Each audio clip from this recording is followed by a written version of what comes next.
আজকে আমার রেসিপি রুই মাছের ফ্রাই। তার জন্য এখানে রুই মাছ নিয়ে নিয়েছি। এবার রুই মাছের ফ্রাই করতে প্রথমে গামলা নিয়েছি, গামলায় খানিকটা জল নিয়ে নেব। জলের মধ্যে 1 চামচি মতো নুন দেবো, 1 চামচ ভিনিগার দেবো। করে আমি এই জলে ভিজিয়ে দেবো, একটা পেস্ট তৈরি করে নেবো।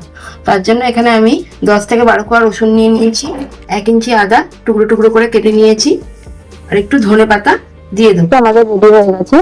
এবার মাছের উপরে লাগানোর জন্য এবার একটা মশলাটা তৈরি করার জন্য আমি এখানে ছোট বাটি 1 বাটি বেসন আর হাফ বাটি পরিমাণে চালের গুঁড়ো নিয়ে নিয়েছি।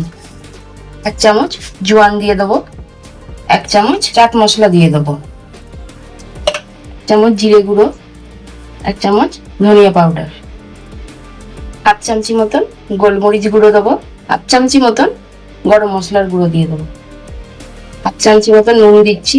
নুনটা পরিমাণ স্বাদ অনুযায়ী। এগুলোকে সব একসাথে ভালো করে মিশিয়ে নেবো।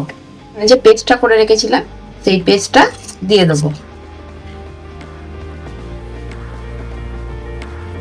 মশলাটা তৈরি করে রেখেছিলাম সেগুলোকে দিয়ে কোট করে নেব। সব মাছগুলো ভালো করে কোট করে নিয়েছি, আমি এগুলোকে ফ্রাই করে নেব।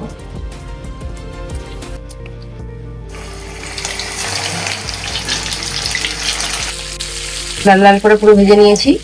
এবার একে একে তুলে নেবো মাছগুলো সব। রেডি হয়ে গেছে আমার এখানে মশলাদার ফিশ ফ্রাই।